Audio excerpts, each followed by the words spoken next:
कैसे होगा? हम उन बहनों के लिए आए हैं जो विधवा बैठी हुई है, उनका निकाह नहीं हो रहा, उनके लिए आए हैं।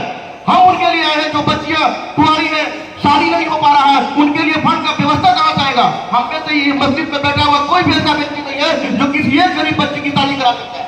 हम लोग सब बिखरे हुए लोग हैं, हमें जुड़ना होगा और जुड़ने के लिए हमें आप सभी लोगों का सहयोग चाहिए, सहायता चाहिए। हम इसके लिए जुड़े हुए हैं। हम ऐसा नहीं है कि यहाँ आए हैं और भाषण दिए, 2-4 शायरी बोले और चले गए। हम एक मकसद से आए हैं कि यहाँ से जब उठे तो हमारा मकसद लड़ना हो, हमारे जहन में ये बात हो कि हम किसी मकसद के तहत जुटे थे और 1 साल के बाद जब जुटे तो हम बताएं कि झारखंड में हमने इतनी बच्चों की शादी कराया, इतने लोगों को एजुकेटेड बनाया, कितने घरों के बंद फूलों को जलवाया, कितने मस्ती में अगर कफन दफन का नहीं था तो हमने इंतजाम कराया।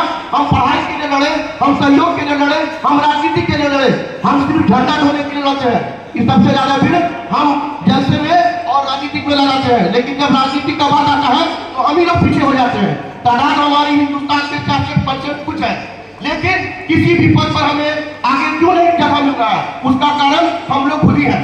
इसीलिए मैंने थोड़ी देर पहले कहा था कि हमारे पाँव का कांटा हम ही को निकलेगा, क्योंकि हम लोगों को अपने अंदर वो जज्बात लाना होगा।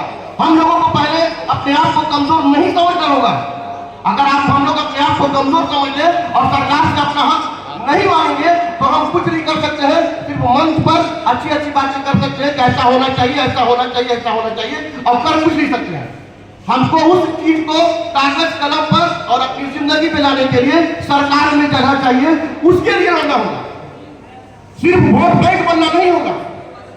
सरकार के हर बड़े पदों पर अंसारी समाज का अध्यक्ष उपाध्यक्ष होना चाहिए, हमें उसके लिए भी लड़ना होगा।